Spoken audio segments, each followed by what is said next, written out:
Korean tech titans Samsung and SK Group have sent shockwaves through the industry with massive investment plans. Together, they're pledging over $3 trillion, showcasing their ambitious plans to redraw Korea's industrial map. And for a closer look at their decisions, our business correspondent Park Jun joins me in the studio. Welcome, Junan. It's great to be back, Sujin. All right, so let's dive right into this. So, Junan, a figure of more than $3 trillion is hard to imagine. So, can you break down the figure for us as well as investment plans? Right, Sujin. So it is the largest single industrial investment plan in Korea's tech history.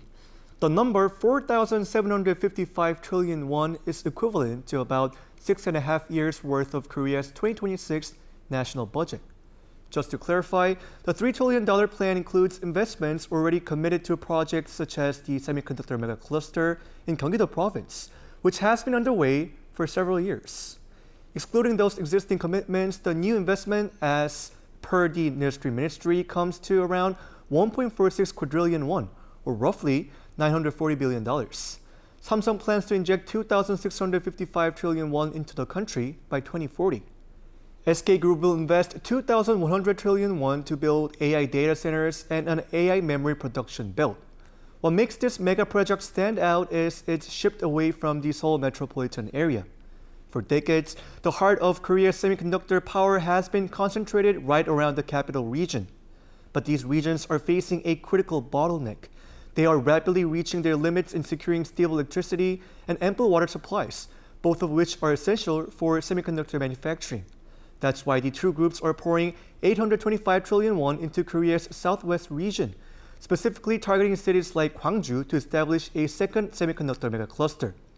Samsung will build a brand new fabrication plant there, marking its first ever core chip production line outside the capital area, while SK hynix will also set up a major production base right alongside it.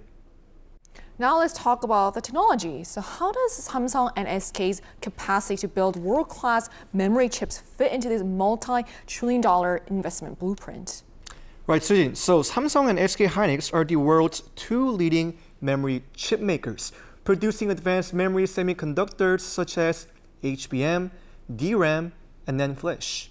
Many mega-cap tech companies, including Nvidia, Google, Apple, and Amazon, are lining up to secure advanced memory chips produced by Samsung and SK hynix. Here's Nvidia CEO Jensen Huang during his visit to Korea last month, explaining why even doubling memory production would still not be enough to meet AI demand. I don't think that's enough, but we have to be smart. Nvidia will use all the memory that SK can produce for us as smartly as we can. So Vera Rubin is built with technology from Korea.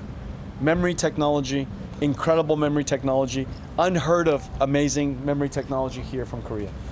As global leaders in memory chips, much of Samsung and SK hynix investment will go toward building semiconductor clusters and AI data centers, where they have a global edge.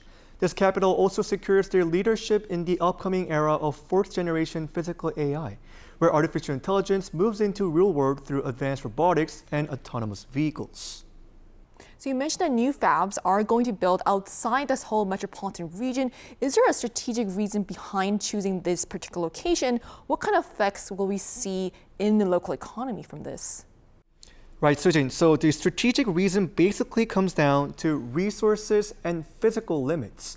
By moving to regions like the Southwest, these tech giants hope to secure a long-term supply of these vital utilities to keep their factories running without interruption. However, viewers may have to keep in mind that the blueprint is still in its very early stages, with major hurdles ahead, including securing exact factory sites, checking ground stability, and solving potential water supply issues before anything is set in stone. If construction proceeds as planned, the new factories are expected to generate significant economic benefits for local communities. When a major semiconductor plant moves in, it never comes alone. It brings a huge ecosystem of equipment suppliers, material manufacturers, and research centers along with it. This naturally leads to creation of thousands of high-paying quality jobs. It gives young, talented engineers a solid reason to stay in their hometowns instead of migrating to the capital, which has been a chronic social issue here in Korea. Ultimately, this investment is not just about building factories. It is about building sustainable regional tech hubs that can revitalize local communities and bring much-needed balance to the nation's industrial landscape. All right, Chun, thank you so much for your detailed explanation for this. Always a pleasure, Sujin.